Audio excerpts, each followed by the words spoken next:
Hello everyone, आज हम बात करने वाले हैं ग्लाइकोलाइसिस प्रोसेस के ऊपर कि ग्लाइकोलाइसिस क्या होती है, कैसे ग्लूकोज से हमारी बॉडी एटीपी को जनरेट करती है, एटीपी क्या होता है और कब ग्लूकोज से हमारी बॉडी एनर्जी को जनरेट करती है।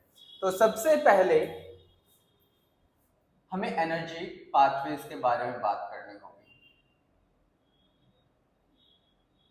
सबसे पहला आता है इसमें एटीपी सीपी, ठीक है, जो कि आपकी मसल में स्टोर्ड एनर्जी होती है, लेकिन इसकी जो क्वांटिटी होती है वो बहुत ही ज़्यादा नहीं होती है, जिसकी वजह से जो एटीपी है, जो मसल्स में स्टोर्ड एनर्जी होती है एटीपी, ठीक है।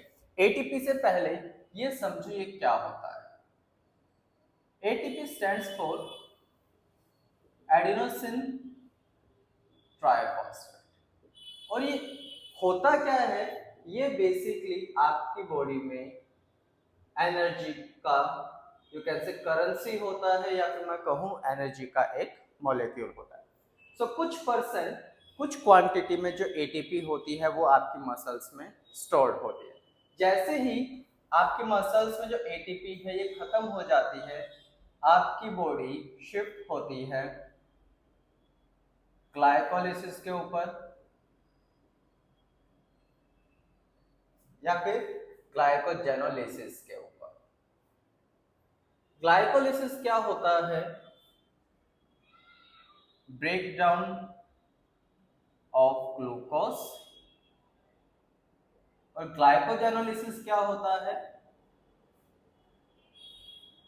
Breakdown of glycogen. Glycogen basically polymer होता है जिसके अंदर बहुत सारी ग्लूकोज यूनिट्स होती है, या फिर मैं कहूँ ग्लूकोज मॉलिक्यूल्स होते हैं। तो सिंपली जब ग्लाइकोजन से भी एक ग्लूकोज अलग होता है, सेपरेट होता है, तो सेल के अंदर इससे भी एटीपी बनाई जाती है, और जिस प्रोसेस को हम क्या कहते हैं? Breakdown of glucose. So ultimately ATP CP के बाद जो ग्लूकोज है, यहां से इसको ब्रेक डाउन करके कहूं या फिर इसको ऑक्सीडाइज करके हमारी बॉडी में एटीपी को प्रोड्यूस किया जाएगा। सो आज हम वो सारे के सारे स्टेप्स देखेंगे कि क्या क्या स्टेप्स एंड कैसे ये जो ग्लूकोज है हमारे सेल में आने के बाद एटीपी को रिलीज करता है। तो चलिए देखते हैं, आगे चलते हैं।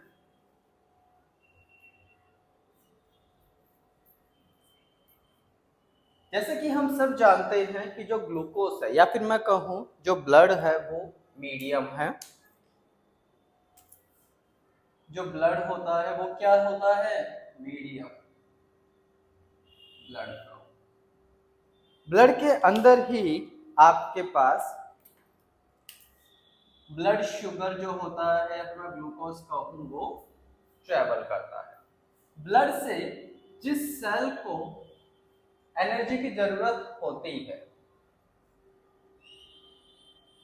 ये जो ग्लूकोज होता है ये सेल के अंदर आ जाता है। इसको हम लिख देते हैं यहाँ पे सेल मेम्ब्रेन, ताकि हमें समझने की आसानी रहे। और समवेयर हियर मैं न्यूक्लियस को डिजाइन कर देता हूँ, ठीक है। और न्यूक्लियस और सेल मेम्ब्रेन के बीच में ये जो एरिया होता है, यहाँ पर एक जेली लाइक सब्सटेंस होता है जिसको हम साइटोसोल भी कहते हैं, या फिर आप साइटोप्लाज्म भी बोल सकते हो, ठीक है। सो ये जो प्रोसेस है ग्लाइकोलाइसिस, ये एनारोबिक होती है। मींस यहाँ पर, या फिर मैं कहूँ जो ग्लूकोज है वो आपके माइटोकॉन्ड्रिया में एंटर नहीं करेगा, रेदर जो ग्लूकोज है वो आपके साइटोप्लाज्म में ही पार्शियली ऑक्सीडाइज होता है।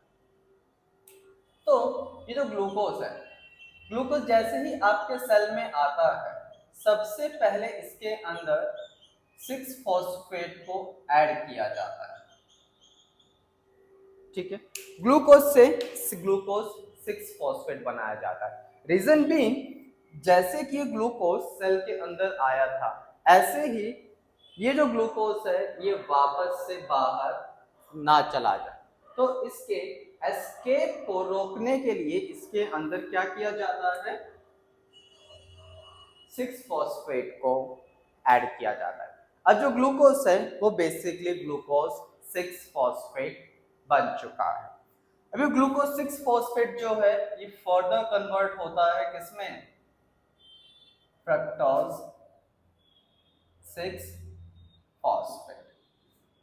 ठीक है, फ्रक्टोज 6 फॉस्फेट फिर से डिवाइड होगा फ्रक्टोज 1,6 बायफॉस्फेट। ये जो सारे स्टेप्स हैं, देखो मैं फिर से बताता हूं, जो ग्लूकोज है, यहाँ पे मैं सिंपल एक इक्वेशन लिख देता हूं इसकी। जो ग्लूकोज है ये 6 कार्बन कंपाउंड है। ठीक है, इसको रिलीज किया जाता है किसमें, या फिर मैं रिलीज नहीं कहूंगा, इसको मैं कहूंगा कन्वर्ट किया जाता है पायरुवेट में, जहां पे 3 कार्बन एटम्स के 2 कंपाउंड होते हैं।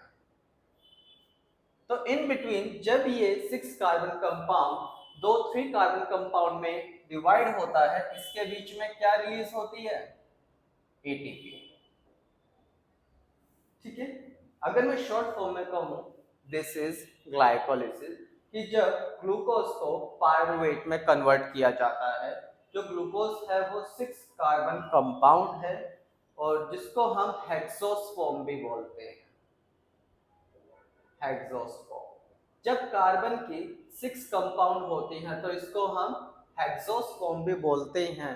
और आपकी बॉडी में अगर एटीपी को जनरेट करना है तो कार्बन 6 ही होने चाहिए।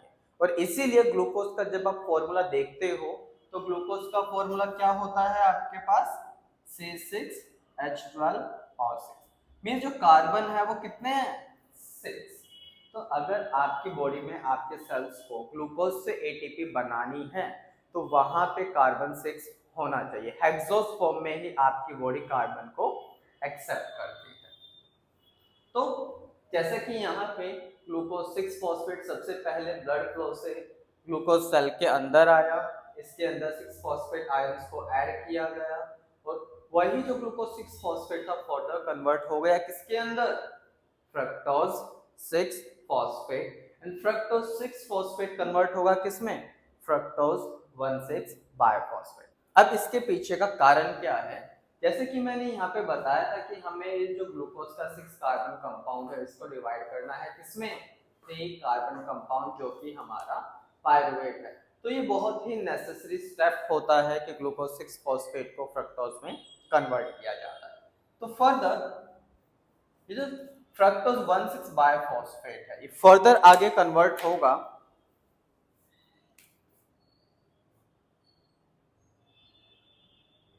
Triose phosphate. Triose means again 3। Try means यहां से आपका जो कंपाउंड है वहां पर 3 ग्लूकोज या फिर मैं कहूं 3 की बात हो रही, 3 कार्बन की बात होने लग गई। ट्रायोज बायफॉस्फेट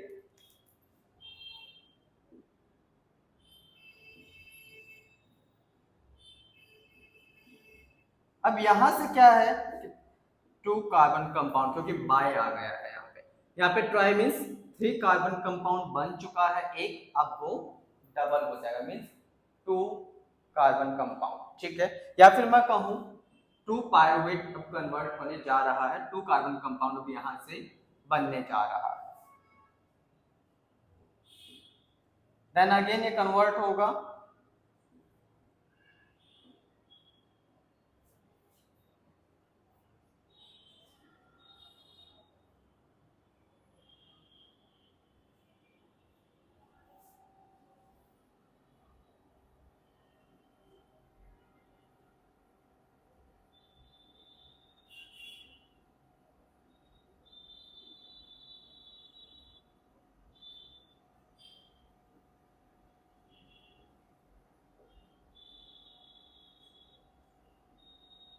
ठीक है।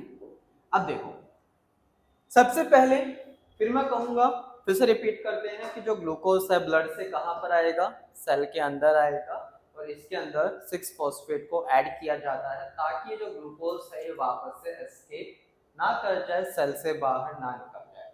ग्लूकोज 6 फॉस्फेट फर्दर कन्वर्ट होता है फ्रक्टोज 6 फॉस्फेट में, जो कि बहुत ही ज्यादा नेसेसरी स्टेप है, क्योंकि हम कार्बन 6 कंपाउंड को किस में डिवाइड करने वाले हैं, कार्बन 3 कंपाउंड। तो फ्रक्टोज से ही बेसिकली आगे का जो जर्नी है वो बिगिन होता है। तो फ्रक्टोज 6 फॉस्फेट फिर से डिवाइड होगा किसमें, 1,6 बायोफॉस्फेट। और जो फ्रक्टोज है ये बेसिकली आप इसको ये भी मान सकते हो कि ये आइसोमर है। आइसोमर का मीनिंग क्या होता है कि दोनों का ही स्ट्रक्चर लगभग जो है वो सिमिलर है। फ्रक्टोज में भी 6 कार्बन है एंड ग्लूकोज में भी 6 कार्बन है। अब जो फ्रक्टोज 1,6 बायोफॉस्फेट है ये कन्वर्ट होता है किसमें, ट्रायोस फॉस्फेट, जहां की ट्राई वर्ड आ चुका है। ट्राई का मीनिंग क्या होता है, 3 मींस 3 कार्बन कंपाउंड यहाँ पर बन चुका है। उसके बाद ट्रायोस बायोफॉस्फेट, बाय आ गया तो मींस यहाँ से दो मॉलिक्यूल की बातचीत शुरू हो जाएगी। देन ट्रायोस फॉस्फेट, और ट्रायोस फॉस्फेट के बाद बनता है हमारे पास फॉस्फोग्लाइसरेट, ठीक है।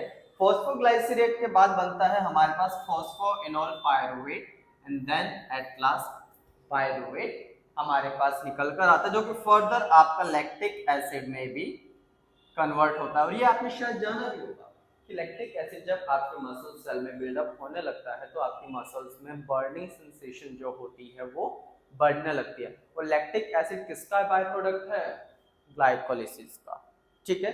क्योंकि जिस स्पीड से बॉडी लैक्टिक एसिड को रिमूव करती है और अगर उससे आपका जो प्रोडक्शन लेवल है हाई चला गया तो लैक्टिक एसिड, एसिड का मीनिंग क्या होता है, जलाना, ठीक है। हमने केमिस्ट्री में स्कूल में ही पढ़ा था कि जो एसिड होता है बेसिकली वो बर्निंग सेंसेशन देते हैं।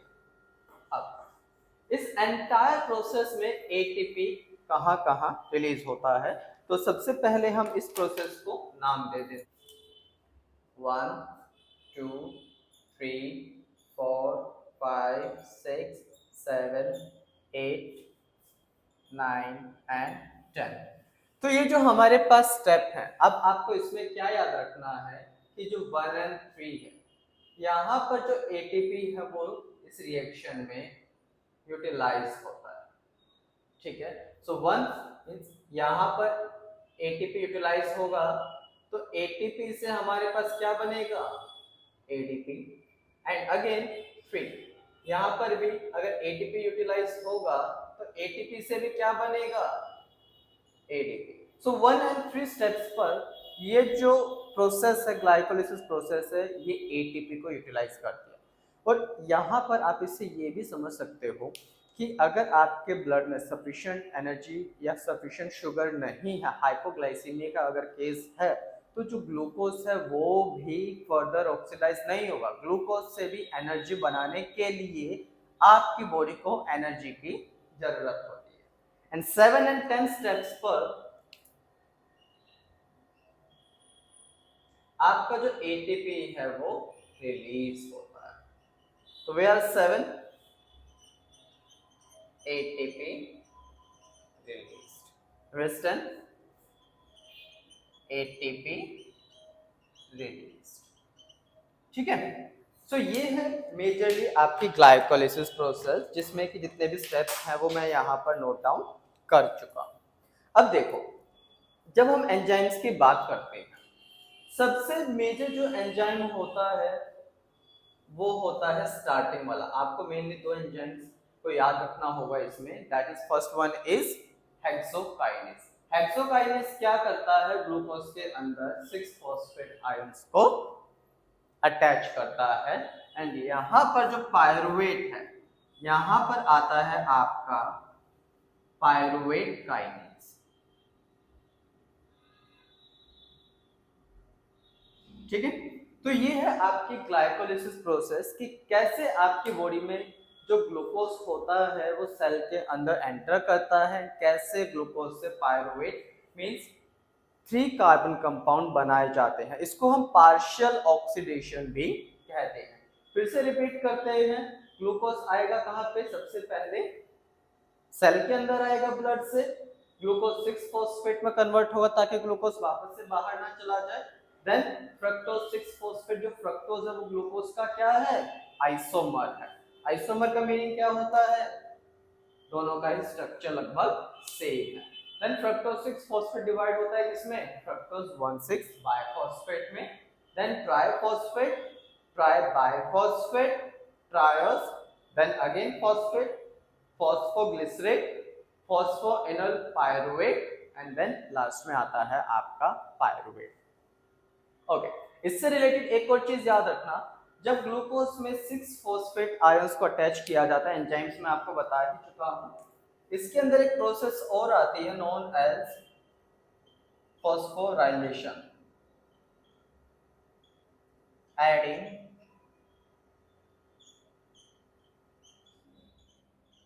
Phosphate ions. ठीक है, तो यहाँ पे कौन सी प्रोसेस आती है जब ग्लूकोज में 6 फॉस्फेट को अटैच किया जाता है, नोन एज फॉस्फोराइलेशन। ठीक है, तो ये है कंप्लीट आपकी ग्लाइकोलिसिस प्रोसेस की किस तरीके से आपकी बॉडी ग्लूकोज को ब्रेक डाउन करती है। एंड अगेन ग्लूकोज आपके ब्लड शुगर में होता है, और अगर ब्लड शुगर ड्रॉप होने लगता है तो आपकी बॉडी ग्लाइकोजन को ब्रेक डाउन करने लग जाती है इन दी हाई इंटेंसिटी एक्सरसाइजेस, राइट। जब हाई इंटेंसिटी पे एटीपी सीपी डिप्लीट हो चुका होता है तो इन दी एंड आपके पास बचता है क्या, ग्लाइकोजेनोलिसिस, जहां पे ग्लाइकोजन को ब्रेक डाउन करके ग्लाइकोजन पॉलीमर से ग्लूकोज यूनिट्स को लिबरेट किया जाता है, सेपरेट किया जाता है, and glucose further partial oxidise होते हैं, ग्लूकोज से क्या बनता है, पायरुवेट। तो इस कन्वर्जन में क्या होता है, एटीपी जो है रिलीज होती है। तो ये है आपका कंप्लीट ग्लाइकोलिसिस। अगर आप इससे भी ज्यादा न्यूट्रिशन को जानना चाहते हैं, समझना चाहते हैं, तो आप हमारा स्पोर्ट्स न्यूट्रिशन कोर्स परस्यू कर सकते हो, जिसको हमने लेटेस्ट रिसर्चेस के ऊपर यू कैन से डिजाइन किया है, स्पेशली मॉडिफाई किया है, एंड जो अपग्रेडेड है मार्केट में, मोस्ट अपग्रेडेड आपको nutrition course IC fitness club provide करने वाला है। सो अगर आपको ये वीडियो काफी अच्छी लगी है तो आप हमें इंस्टाग्राम पे फॉलो करना ना भूलें with the name that is IC fitness club, and on the YouTube also you can subscribe us with the same name, that is IC Fitness Club. Thank you so much everyone. Thank you so much all. Perfect.